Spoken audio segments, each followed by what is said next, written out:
2025年3月，一个让全世界重新屏息的消息浮出水面：失踪8年多的马航 MH370是否又有线索了？据传，马来西亚政府暗中批准了海洋无限公司的新一轮搜索行动，签订了无发现不收费的协议。令人好奇的是，搜寻船仅仅在海上活动了2周左右，便急忙返回新加坡待命。同时，坊间传言在这次短暂搜寻中，竟然发现了疑似残骸的迹象，或许年底就要进行打捞了。这一连串的反转，让原本扑朔迷离的谜案瞬间热闹起来，好像深海之下隐藏着新答案，等待我们去揭开。现在就让我们带着好奇心，一步步梳理这场谜案的前因后果，看看各方猜想如何展开，又有哪些最新进展在醍醐灌顶般等待着解答。2014年3月8日凌晨，从马来西亚吉隆坡机场起飞的 MH370 客机搭载239名乘客和机组人员，当时他正往北京而去。谁也没料到，飞机起飞后不久便神秘转向偏离航道，随后完全失联。从民航雷达到最后的卫星数据，无人看见它安全着陆的画面，只留下一串诡异的轨迹。卫星分析认为，飞机继续飞行了好几个小时，越飞越远，最后可能坠入南印度洋深处。对于飞行记录仪等实物证据的痕迹，除了2015年在留尼旺岛上捡到的机翼、金翼等零星残骸外，查无他物。这场搜索行动成为航空史上最大规模的海面和海底搜寻，多国舰机出动，澳大利亚、中国、马来西亚、欧盟等国专家参与，就算动用了潜水搜救器，也覆盖了公示轨迹以及卫星推测的广阔海域。但最终，除了1-2块漂浮碎片，飞机本体始终下落不明。历时3年，耗资数亿美元的官方搜索，终于在2017年被迫宣告结束。无数家庭的期盼在茫茫海面化为失望。随后，私人搜索公司海洋无限曾于2018年进行过6个月的海底搜索，但也未能成功。就在人们以为真相将永远尘封之时，一些业余人士和退役专家依然在追踪 MH370， 用新的视角重新审视这场谜案。他们或通过模拟器重演飞行，或破解卫星数据，提出了各种大胆的假说。以下我们将走进几位关键人物的推理世界，看看他们各自的发现与猜想。在诸多民间猜想中，一位英国前 B777 机长哈迪 Simon Hardy 颇为引人注目。2015年时，他声称通过数学分析和飞行模拟器找到了 MH370 最后飞行的完美航道。哈迪认为飞机最后是在遥远的海域被平稳迫降的。他设想飞机的驾驶舱内有人故意控制飞机，使之在海面上滑行着水，然后慢慢沉入海底。他根据卫星轨迹和燃料消耗计算，锁定了一块海床区域，并且当时信誓旦旦地说，飞机将在未来几个月内被找到。哈迪的分析引发媒体关注，报道说，澳方搜寻人员的搜索区域正好覆盖了他所指的位置。可惜，最终官方搜索没有发现 MH370 残骸。澳洲运输安全局认为天气好转，才改变了搜寻范围。无论如何，哈迪机长的说法增添了一丝神秘色彩。如果飞机真是完好沉没，那么就有可能被发现并整体打捞，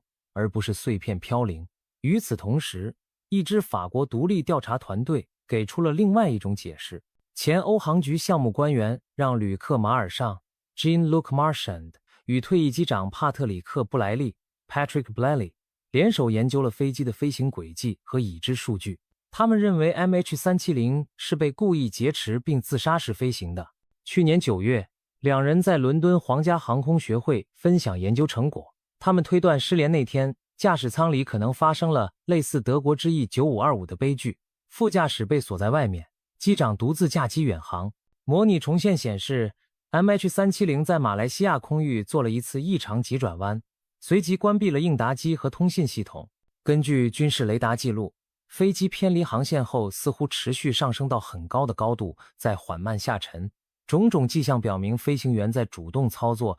更引人注意的是，他们发现一份机长在家中飞行模拟器上的轨迹数据，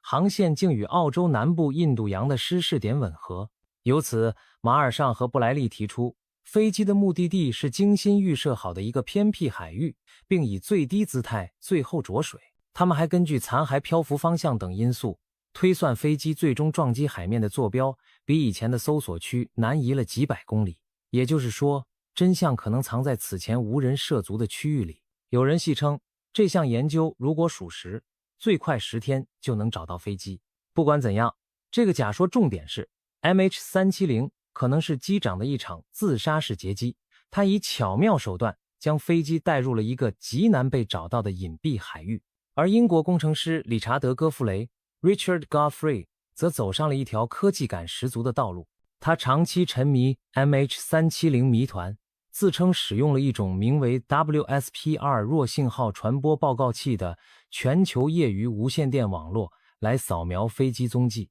WSPR 网络原是业余电台检测微弱电波传输的系统，戈弗雷独辟蹊径地将它当作被动雷达来使用。他分析天上若干台无线电发射塔与接收台之间的信号微妙变化，相信 MH370 坠落后对这些信号造成了特定干扰。根据他的计算，飞机最后的确切位置锁定在南纬33度 1.177 分，东经95度 3.00 度附近，也就是澳大利亚珀斯以西近2000公里处的深海里。戈弗雷宣称非常有信心自己的发现准确无误，并建议相关方面在那个坐标周围40海里范围内彻底搜索。他还猜测飞机飞行过程中做过多个不必要的转弯，是为了隐蔽真实航向，直至燃料耗尽后才彻底下沉坠海。在他看来，这是一次精心策划的航行，飞行员似乎主动设定了这一切目标。他大胆地把这个过程描述成完美的自杀式飞行，飞机在最后甚至达到大约每分钟15000英尺的失速下降速度，试图制造坠毁假象，再缓冲降落。虽然戈弗雷的方法颇具争议，主流专家对其可行性持怀疑态度，但他的故事确实为 MH370 增添了科幻般的悬疑元素。围绕各方推理，各种猜想纷至沓来，而最新的实地行动则由海洋无限公司 Ocean Infinity 来引爆话题。今年年初就有消息，马来西亚交通部已与海洋无限谈判，以无发现不收费的条件重启搜索。2024年3月 MH370 遇难者家属代表曾在10周年纪念会上提出搜索计划，年底马方初步同意付费，直到今年3月交通部长确认协议条件，而家属团体随后又表示合同已签订，金额高达7000万美元，但官方发言仍十分低调，未正式公布这笔合同。尽管如此，今年2月下旬，海洋无限便趁着印度洋传记前锋，悄悄派出旗下调查船 Armada 7806号，带着3艘无人潜航器抵达搜索海域。这次行动分为2个阶段展开。第一阶段从2月23日开始，重点针对之前搜寻中因地形陡峭而存在盲点的区域，补充收集高质量数据。换言之，就是在曾经搜索过的区域里补漏补洞。不足10天后，舰队返回澳大利亚弗里曼特尔补给，再度出海。第二阶段从3月11日到28日，搜索范围较第一阶段更远、难且更宽，甚至超过了海洋无限此前公布的计划区。正当外界期待漫长搜索时，不到1个月 ，Armada 7806号掉头朝新加坡驶去。这一反常现象令外界众说纷纭，为什么刚离开港口没多久又折返？官方解释是季风季节到来，天气越来越差，但许多观察家指出也有合同谈判的可能性。更加扑朔迷离的是，有知情人士暗示，这家公司在第一阶段似乎在海底发现了疑似残骸的迹象。根据追踪圈子里的讨论， Armada 7806号在最开始的搜索区域发现了一个杂乱物的可疑场，一度打算在2期回去做详查。不过在等待正式合同签署期间，他们将搜索重点悄悄往西南偏移，不再公开具体坐标。也就是说，团队返回新加坡后，或许是在等待年底风浪减弱时，带着大舰打捞设备再次出发。简言之，有人猜测，如果真找到了碎片，那重大发现将赋予海洋无限公司高额报酬，所以在拿到合同前，一切都尽可能保密。有评论认为，如果真在2期末尾多拍到一些数据，这也许就是证据。对此，我们不得而知官方的真实意图，但可以确定的是，这次搜寻匆匆收场，给谜团增添了悬念。到底他们是否真的找到了飞机残骸，还没有明确答案。从 MH370 失踪至今已过10多个春秋，这个谜底依旧紧扣人心。是谁关闭了飞机系统？谁是幕后主脑？飞机最后安息在何处？而2025年的这一幕，无疑为追寻真相注入了新希望，也点燃了更多猜想。海洋无限公司的承诺和行动，让外界认为这场谜局有望快速推进。同时，各种民间理论也继续发散出新思路，事实将如何发展？年底将至，如果真的启程打捞，那可能会有答案浮出水面。无论如何 ，MH370 之谜远未解决，我们只剩下耐心和期待。在寻找飞机残骸的下一个春天到来之前，这场追寻依旧充满未知和悬念，等待着历史终将揭晓的那一天。